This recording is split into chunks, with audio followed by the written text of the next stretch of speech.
Welcome back to my dark corner of this sick world. It's you. Yes, it is. And this week, we're back with one of our favourite characters. Godzilla! Who shows up in the first minute of Son of Godzilla. So quickly? Looking a bit more like a Muppet than usual, but still. Godzilla is on his way to an island. Now, this is a monster island. Inhabited by giant mantises, or gimantises. And a giant spider, or spiger. No one sprained anything coming up with those names. It would take a reporter to think of a name like that. Or a 4-year-old child. Godzilla is here to help this thing. It looks like a baby Godzilla. That's because it is. And just to be clear, we're going to call him Minilla for the sake of ease, but he doesn't actually get a name in the film. And he's off to a rough start in life. Fortunately, Godzilla's come here to help. his dad shows up, although Godzilla doesn't seem too thrilled to have a wuss bag for a son.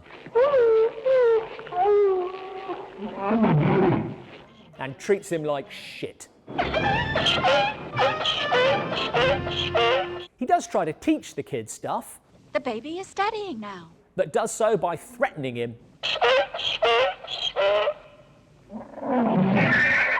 Eventually resorting to treading on his tail. But it works. When Godzilla himself is in trouble, Minilla comes to the rescue. And they defeat the spider together.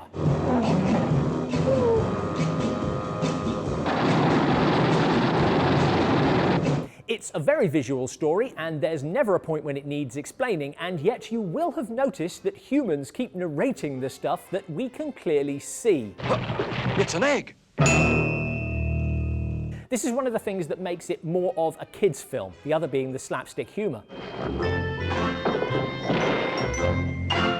Even so, the story of Minilla earning his father's respect and Godzilla learning to be a better father is a good one and comes together quite touchingly at the end.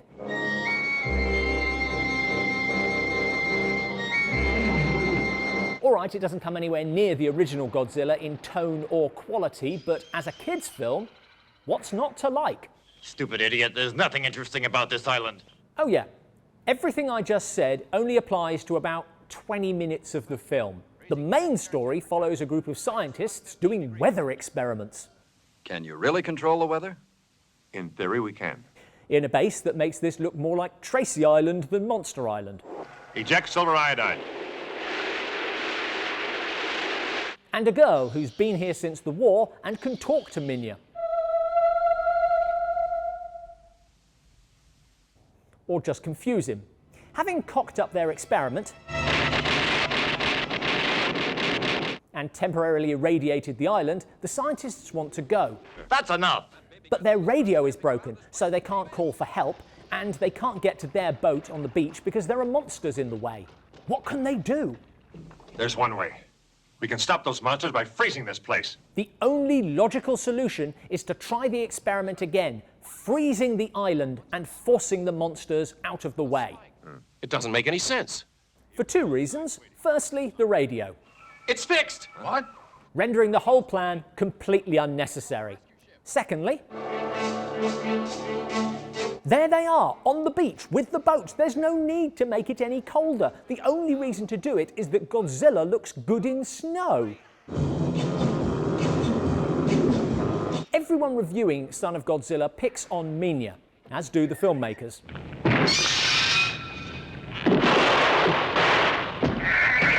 And yes, the whole concept is a bit ridiculous. You're the one that's ridiculous. And he is unimaginably twee.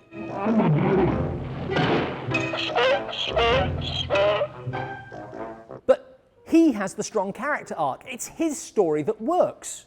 It's terrible. The spy guy and the baby Godzilla are fighting.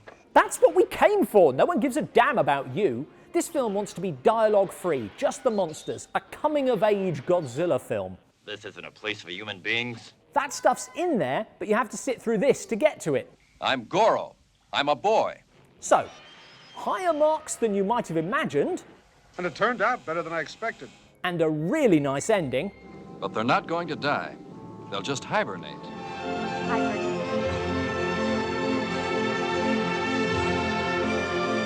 the most human story doesn't involve the humans. You don't belong here! Thanks for watching, and if you enjoyed this, then please subscribe to our channel. We're working our way through the Godzilla films in no particular order. Which should we be doing next? Your suggestions in the comments below.